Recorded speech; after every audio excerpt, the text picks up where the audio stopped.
Have you ever wondered why some connections feel like magnets, pulling you toward a man who stirs both desire and dread, even when your rational mind warns against it? There is a silent architecture beneath these encounters, one constructed of shadows, projections, and the unhealed chambers of the heart. Women, often unknowingly, navigate a world where the wounds of attachment are not merely emotional, they are archetypal. They echo through the psyche, resonating in the shadow selves of those they are drawn to, and in the silent corridors of their own unexamined fears. The shadow, as Jung so eloquently described, is not merely the dark side of personality. It is the unclaimed, the repressed, the despised fragments of the self that are projected outward, often onto partners, lovers, and intimates. A man may appear charming, attentive, even devoted, but within him lurks unprocessed pain, unrecognized patterns that mirror the very abandonment or neglect a woman carries inside herself. This is the mirror of attachment. She sees not only him, but also the reflection of her own unresolved longing, her hunger for validation, and her unspoken belief that love must be earned through sacrifice or self-erasure. In these dynamics, women often experience the subtle intoxication of being seen, and yet not fully known. The allure is not in his tenderness alone, but in the way his incompleteness resonates with their own. He is both a balm and a trigger. He awakens desires for safety and simultaneously reactivates the very wounds she seeks to heal. She may convince herself that this tension is passion, but it is the shadow at work, weaving connection through the very vulnerabilities that demand attention. There is a rhythm here, almost ritualistic, of attraction and repulsion, closeness and withdrawal, each dance drawing her deeper into a terrain she must traverse alone if she seeks true integration. Consider the subtle psychological choreography. The projection of one's shadow onto another becomes an unconscious magnet, binding hearts with invisible chains. When a woman encounters a man whose own shadow mirrors hers, his abandonment, his emotional unavailability, his fear of intimacy, the interaction awakens a peculiar alchemy of longing. It feels fated, inevitable, predestined even, as if the cosmos itself conspires to place them together. Yet the depth of connection is often obscured by the intensity of reactivity. Desire becomes indistinguishable from wound activation, love from a desperate attempt to fill what remains empty within. She may ask herself, why am I drawn to someone who cannot truly hold me? And the answer, unflinching, lies in the mirror of her own shadow. Attachment wounds are rarely healed by proximity alone. They demand recognition, confrontation, and the courage to sit with discomfort without projection. To love without surrendering oneself to the echoes of childhood abandonment or early relational neglect is a form of inner alchemy. It requires seeing the shadow not only in the man before her, but also within her own psyche. The fear of rejection, the compulsion to please, the impulse to chase validation. The interplay between attraction and attachment is not a flaw in the self. It is an invitation. The wound whispers, here is where your unclaimed power lies. Here is the doorway to integration. And yet, the pull of shadow dynamics is intoxicating precisely because it offers both danger and the illusion of intimacy. A man may withdraw, intentionally or unconsciously, and she feels the familiar sting of longing, the echo of old hurts.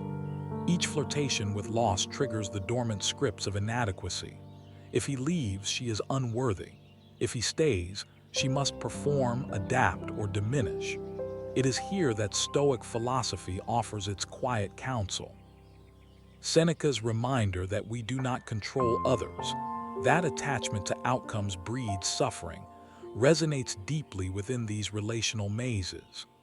Emotional sovereignty is the foundation upon which a woman must rebuild herself, her desires honored, her boundaries inviolable. her worth intrinsic rather than contingent on reciprocation. To step into this awareness is to confront the archetypal dance of anima and animus, the feminine yearning and the masculine incompleteness entwined in the theater of unconscious patterns. She may sense, in fleeting moments, the promise of liberation, when she refuses to chase, when she names her fear, when she no longer projects her need for wholeness onto another. This is the precipice of individuation, where the fragmented self recognizes its own shadows, and in doing so, begins the slow, deliberate work of integration. The man she encounters, with his own shadows and charms, becomes less a captor and more a teacher, a living mirror reflecting the parts of herself she must claim. You, watching, may feel the sting of recognition, the ache of longing for someone who mirrors what you have yet to embrace within yourself. The tension is real, but so too is your agency. Shadow dynamics do not imprison, they illuminate. They ask you to witness, to discern, and to cultivate a love for yourself that no projection can satisfy. Each moment of resistance to reactivity, each instance of observing without attachment, strengthens the inner citadel where your worth resides. This is not a denial of desire, but a reclamation of power. The profound understanding that love is not a substitute for integration, and intimacy is not a cure for absence. The unconscious does not operate in silence. It speaks in the language of instinct, emotion, and recurrent patterns that surface with uncanny precision. Within the realm of attachment, every encounter, every flirtation with closeness or abandonment is encoded with ancestral memory, familial script, and the unprocessed echoes of relational trauma. A woman drawn repeatedly to men who are distant, inconsistent, or emotionally unavailable is not cursed. She is responding to a psychic choreography that predates conscious choice. Her soul is calling forth scenarios that mirror the very wounds she has yet to embrace, compelling her toward recognition and eventually transformation. Shadow dynamics manifest not merely in what is visible, but in what is withheld. The silent withdrawal, the ambiguous texts, the subtle shifts in warmth and indifference. Each gesture triggers unconscious scripts she has rehearsed since childhood, often repeating the same emotional scenarios with painstaking fidelity. The craving for connection is entangled with the terror of loss. The longing for intimacy dances hand in hand with self-doubt. Yet this repetition, frustrating as it may seem, is the psyche's method of compelling her toward awareness. She cannot heal what she cannot see, and the shadow persists until it is named, witnessed, and integrated. The man who enacts his own shadow in these dynamics is no villain, nor is he necessarily aware of the currents he stirs. He may be charming, protective, or even loving, yet the unprocessed elements of his unconscious, anger, fear, neediness, or avoidance, intersect with hers in ways that produce both allure and turmoil. His withdrawal might awaken the child within her who was once ignored. His intensity might echo the father figure she could not rely upon. And in this reflection, she experiences both recognition and agitation, a psychic mirror that amplifies the very patterns she must confront. It is here, in the resonance of these unspoken echoes, that attachment wounds are both fed and illuminated. Observe the subtle mechanics of projection. She sees in him what she refuses to see in herself. Her desire for validation becomes entwined with his need for avoidance. Her longing becomes a stage for his insecurities. The dynamic is not merely interpersonal, it is intrapsychic, an interplay of forces within the collective unconscious that Jung described as archetypal. Anima and animus, mother and father, abandonment and reunion, longing and fear. They converge in these relational encounters. The shadow is not evil. It is simply unclaimed energy, waiting for acknowledgement. The depth of attraction she feels is proportional to the depth of unprocessed material she carries. The intensity of desire signals the magnitude of unresolved wounds. Stoicism offers a counterpoint, a steady hand amid the turbulence. Marcus Aurelius reminds us that the soul's serenity does not reside in controlling others, but in mastering the self. Each emotional upheaval, each reaction to withdrawal or inconsistency, becomes a test of internal sovereignty.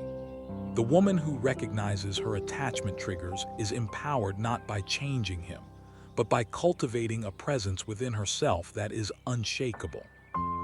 She observes her longing without judgment, names her fear without capitulation, and meets her desire without losing her equilibrium. In doing so, she transforms shadow activation from entrapment into insight, from compulsion into choice. And yet, recognition alone is not enough. Integration requires action, boundaries that are firm yet compassionate, discernment that distinguishes between projection and reality, courage that confronts vulnerability without annihilation. To step into this process is to engage with the primal architecture of desire and fear, to navigate the psychic landscape where attachment and shadow converge. Each refusal to chase, each decision to honor her own emotional sovereignty, is a reclamation of power. She begins to see the difference between love that liberates and love that replicates the wounds of old, between connection that nurtures and attraction that activates old trauma. The most profound truth is often overlooked. No other person can heal the fissures within her. The wound will continue to draw her toward its mirror until she claims it herself, until she sees the shadow in full, embraces it without shame, and reconciles the fragmented parts of her psyche. Every turbulent encounter is an invitation to individuation, a summons to confront the tension between longing and self-possession, between desire and discernment.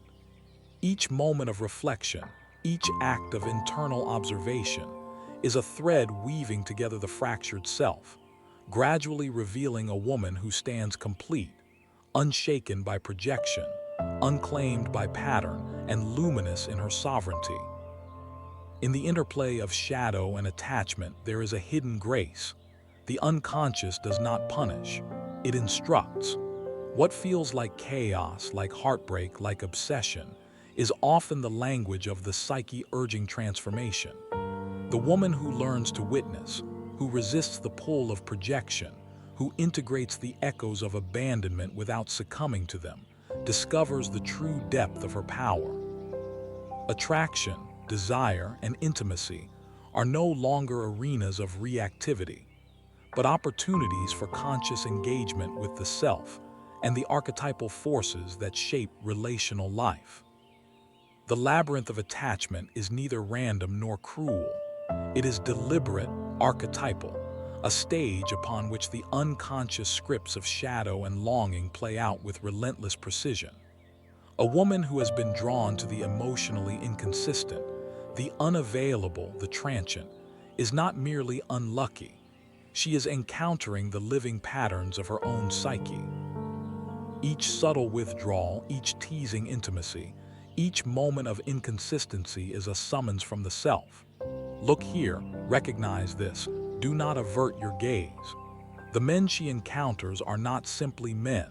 They are mirrors of the aspects of herself she has disowned. The fear of inadequacy, the impulse to chase, the compulsion to seek validation outside herself. This is where the work of recognition begins. To see the shadow in another is to see the shadow within.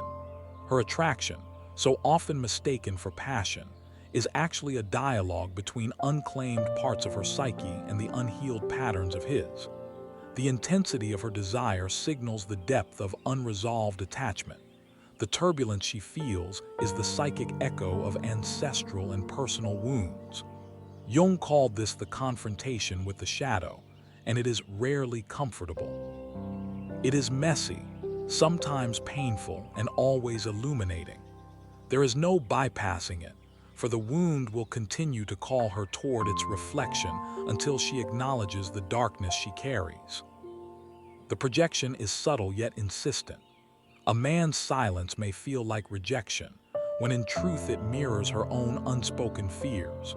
His emotional unavailability may trigger the child within who once craved attention but was denied it. The dance of pursuit and withdrawal becomes almost hypnotic, a cycle repeated unconsciously to compel awareness. And she, so attuned to resonance and reflection, absorbs these cues like a psychic sponge. Every fleeting affection, every sudden absence, every ambiguous signal becomes a lesson, if she is willing to read it with clarity. The other is never the enemy. The other is the teacher, the mirror, the trigger, the invitation to reclaim what has been lost within herself. Attachment wounds are not healed through proximity or persuasion. They are healed through integration and self-possession. She must learn to hold her own attention, to soothe her own longing, to sit with discomfort without capitulating to it. Here, the wisdom of the Stoics becomes a practical shield. The soul's serenity depends not on external circumstances, not on another's presence or absence, but on mastery of one's own mind. Seneca whispers that it is better to be whole alone than fractured with another.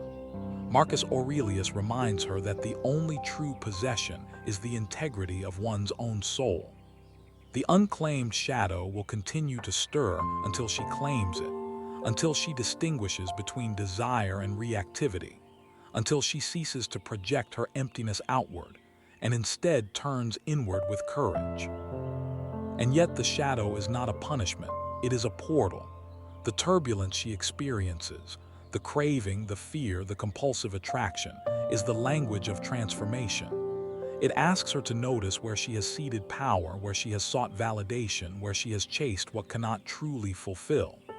In every withdrawal and return, every subtle rejection and fleeting warmth, there is a message. Integrate, observe, reclaim. The intensity of her emotions is evidence of psychic depth, not of weakness. The shadows she encounters are not enemies, but teachers pointing toward the path of individuation. A woman who begins to see these dynamics gains clarity, and clarity is liberation. She recognizes the difference between love that amplifies her wholeness and love that awakens her deficits. She discerns the difference between desire that enriches and attachment that ensnares. The more she cultivates presence, the more she witnesses her own shadows without judgment, the less she is ensnared by projection and reactive craving. Each act of self-recognition, each moment of conscious choice, is a step toward autonomy, a reclaiming of inner. Jai long dissipated in chasing what could never satisfy. Even the man who once stirred chaos in her heart becomes less a captor and more a reflection, a symbol of unclaimed parts now recognized. She begins to see patterns for what they are, to respond with discernment rather than reflex, to choose engagement over entanglement. The psychic storm that once dictated her relational life is now mapped, understood, and navigated. She is learning to meet desire without surrendering sovereignty, to feel longing without losing equilibrium, and to engage intimacy without replicating childhood deficits. In this illumination, attraction and attachment are transformed. The cycles of pursuit and withdrawal, of longing and fear, become conscious exercises in self-awareness. The intensity of her desire becomes a tool, a compass pointing toward unclaimed power. The shadows that once threatened to overwhelm her now invite integration, offering the raw material for transformation, for individuation, for a love that is no longer dependent on projection or absence. She is learning to stand complete, to observe without capitulation, and to love without neediness. A woman whose inner world is sovereign, whose heart is awake, whose longing is honored but not enslaved. The deeper she ventures into this terrain, the more she recognizes the invisible architecture of relational patterns that once controlled her life. These patterns are neither accidental nor purely personal. They are archetypal, etched into the collective unconscious, where the echoes of generations reverberate in every longing and every fear. The men who appear distant, inconsistent, or emotionally unavailable are not merely individuals. They are carriers of universal motifs. The withdrawn father, the elusive lover, the shadowed animus whose incompleteness compels her to confront her own. Each encounter, each trigger, is a summons to step into consciousness, to name the unclaimed elements of the self, and to disentangle desire from need. It is in the crucible of these experiences that a woman confronts her patterns of attachment with stark clarity. She may notice the compulsion to chase when he withdraws, the longing for approval when he seems distant, the instinct to soothe what cannot be soothed. Each reaction is a thread leading back into the labyrinth of her psyche, where unprocessed grief, early abandonment, and the yearning for validation reside. To witness this is not an exercise in guilt, but a recognition of the psychic law. What is unconscious exerts control, what is claimed grants freedom.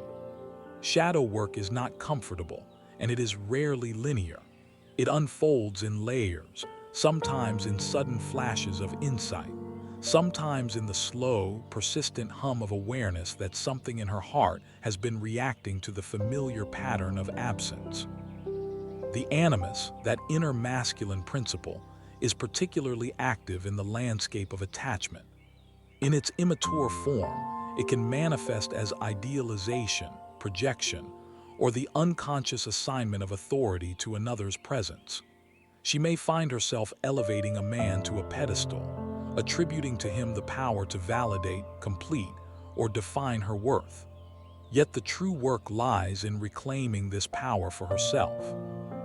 To recognize the animus is to perceive where she has ceded sovereignty to another, and where she can instead stand as the author of her own emotional reality. Desire becomes the mirror of inner integration, not a test of self-worth or an invitation to surrender. As she deepens this recognition, she begins to see the subtle interplay between attraction and shadow activation. The intensity of emotional pull often signals where the unconscious is at work. A man who elicits both longing and agitation is not merely a source of pleasure or pain, but a psychic mirror reflecting unclaimed material. The challenge and the liberation lies in discerning projection from reality, desire from compulsion, resonance from repetition. She learns to meet him not with automatic reactivity but with presence, observing the currents of her heart without being swept away.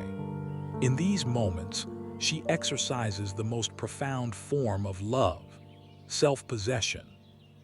Stoic wisdom threads through this process like a quiet, steady current. Epictetus reminds her that it is not the events themselves, but her judgments of them, that disturb the soul. The withdrawal of a man, the fluctuation of attention, the echo of old wounds, these are not inherently destabilizing. What destabilizes is surrendering her inner authority to their sway. Each act of discernment, each pause before reaction, is an exercise in autonomy, a reclaiming of psychic energy previously scattered in unconscious entanglements.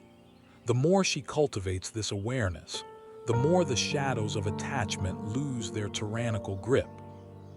And yet, recognition is only the first step.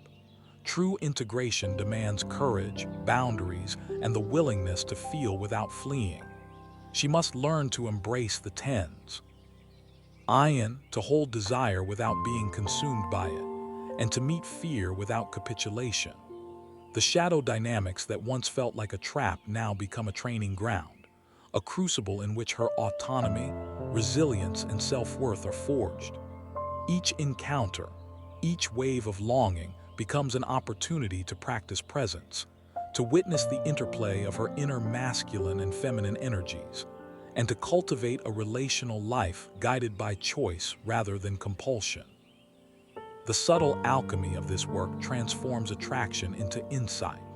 What was once a chaotic pull of longing becomes a conscious engagement with the self, a measured recognition of what serves growth and what perpetuates old wounds.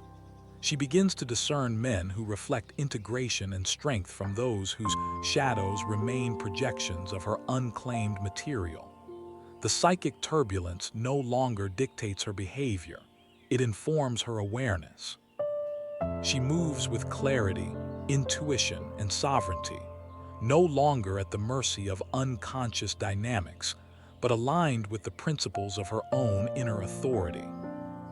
In this light, the pull of shadow dynamics loses its hypnotic power. Desire and intimacy, once entangled with trauma and reactivity, are now arenas for conscious choice. She meets attraction not with surrender but with discernment. She feels longing not with desperation but with awareness.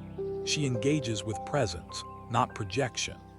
Each encounter becomes an opportunity for self-reflection, for reclaiming energy, for transforming the echo of the wound into a source of inner strength. As the journey unfolds, she begins to recognize the subtle codes of relational resonance. The invisible threads that once bound her to repetition now reveal themselves as invitations to conscious engagement. Every flicker of desire, every pang of jealousy, every shadowed response becomes data, a guide to the parts of herself she has yet to claim. In this clarity, the archetypal patterns lose their suffocating power. The man who once triggered obsession now appears as a teacher in a vast, intricate curriculum of self-awareness. He is a mirror, not a master, a reflection, not a ruler. The intensity of attraction becomes less a prison and more a lantern, illuminating the unintegrated corners of her psyche where attachment wounds have lain hidden. Shadow dynamics, when observed without judgment, reveal the raw architecture of her inner life. She sees where longing is conflated with emptiness, where need masquerades as love, and where her impulses to chase or appease are nothing more than echoes of old scripts. This recognition, though disquieting, carries a strange liberation. To confront the shadow is to reclaim autonomy, to name the unclaimed energies that once dictated desire, and to establish a sovereign inner territory where she alone decides the terms of engagement. In doing so, the turbulence of attraction begins to soften. Desire becomes conscious, longing becomes informed, and the once compelling pull of projection is now held at arm's length. Integration demands that she confront the dissonance between longing and presence, between desire and self-possession. A man's withdrawal no longer compels her to chase. His indifference no longer triggers panic. Each wave of emotion is met with observation and reflection rather than reactivity. She understands that the shadow she perceives in him is often a reflection of the parts of herself she has yet to embrace. Fear of abandonment, craving for validation, unclaimed authority in her own heart. Recognizing this truth transforms attraction from a reactive experience into a conscious dialogue with the psyche, a space where choice replaces compulsion and discernment, replaces unconscious repetition. Stoicism continues to guide her through these waters. Epictetus, assertion that nothing outside the soul can harm it, becomes a living principle. The instability of external attention, the unpredictable currents of desire, and the echoes of old wounds are understood as events, not definitions of worth. Emotional sovereignty is cultivated in these moments, not as denial of longing, but as mastery over its expression. She is learning to feel fully without surrendering control, to desire freely without losing equilibrium, and to engage with intimacy without capitulation. In this practice, her shadow becomes a tool, a source of insight rather than a source of chaos. The animus within her, once immature and projected outward, is gradually reclaimed. She no longer endows another with the power to define her value or to complete her. Instead, She encounters desire with the recognition that the fullness she seeks exists first within her own psyche. Each man who triggers attraction or agitation is a guidepost, not a judge, a reflection, not a solution. The intensity of her emotional reaction signals where work remains, but no longer dictates her actions. She stands in awareness, observing the interplay of shadows with clarity and choosing engagement based on presence rather than compulsion. Through this lens, relational dynamics become a sacred laboratory. She witnesses the pull of attraction, the sting of absence, and the flicker of desire not as calamity, but as opportunity. Each projection she encounters is an invitation to self-reflection. Each trigger, a call to claim unowned aspects of herself. The shadow that once seemed threatening now becomes a doorway, revealing the depth and resilience of her psyche. In learning to navigate these dynamics consciously, she cultivates emotional intelligence, discernment, and the inner freedom to love without dependence, to desire without desperation, and to connect without replicating old wounds. Over time, this conscious engagement transforms not only her relationships but her inner world. The cycles of chasing and retreating, longing and fear, intensity and withdrawal begin to fade. Attraction no longer enslaves, it informs. Desire becomes a dialogue with the self, a mirror for growth, and a vehicle for individuation. The once pervasive tension between attachment and shadow is replaced by clarity, autonomy, and the quiet power of self-possession. She no longer projects need onto another, nor allows the unconscious to dictate her emotional life. Instead, she meets intimacy with sovereignty, desire with discernment, and attraction with awareness. At the threshold of true integration, she begins to experience a profound shift. The turbulence of attachment softens into presence, and the once compelling pull of shadow dynamics becomes a teacher rather than a tormentor.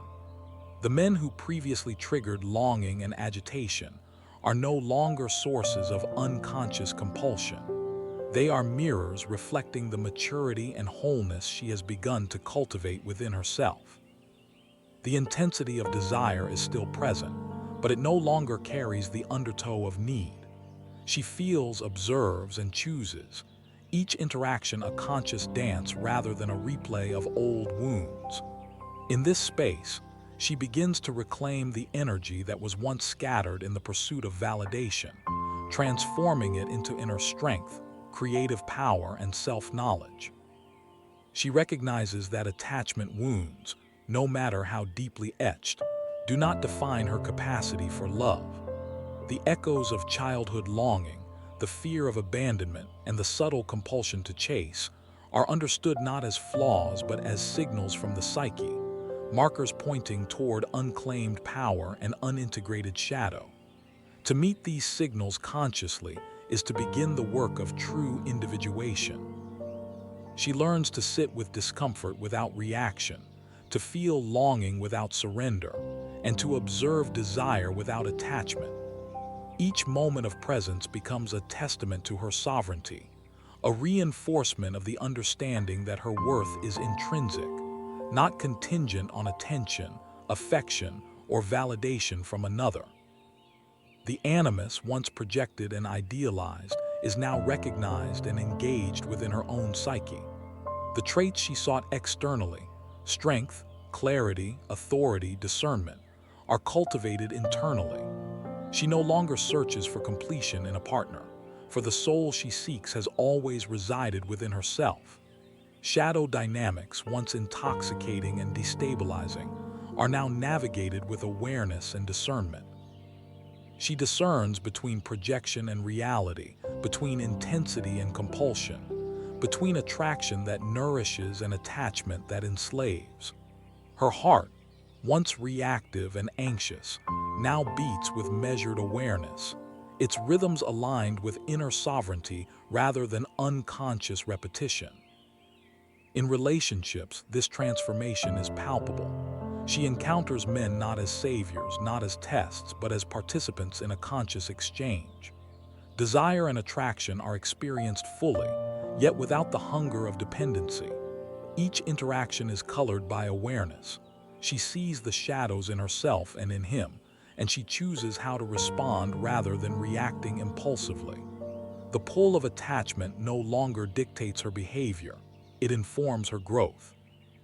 She engages intimacy as an equal, not as a seeker of wholeness, and she allows connection to exist without losing herself in the process.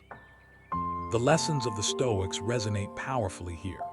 Marcus Aurelius counseled that the soul cannot be disturbed by what is external becomes a lived principle. Epictetus, teaching that freedom is found not in controlling others, but in mastering one's own mind, becomes a guide through relational turbulence. Each withdrawal, each ambiguous gesture, each fluctuation in attention becomes a mirror of her inner state rather than a threat to it. She cultivates the ability to observe without capitulation, to feel without losing balance, and to desire without compromising her autonomy.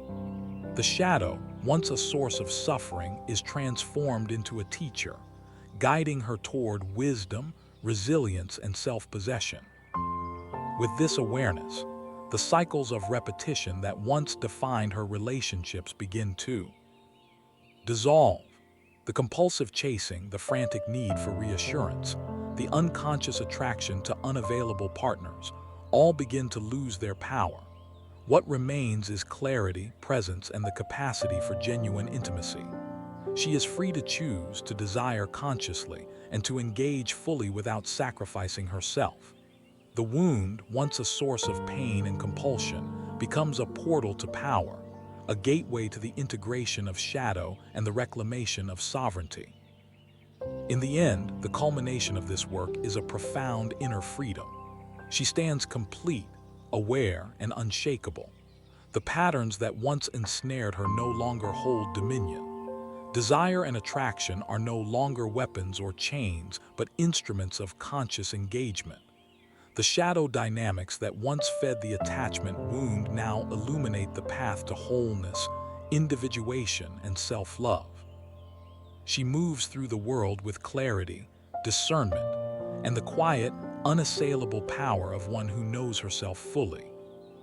The woman who knows her worth doesn't chase, she chooses.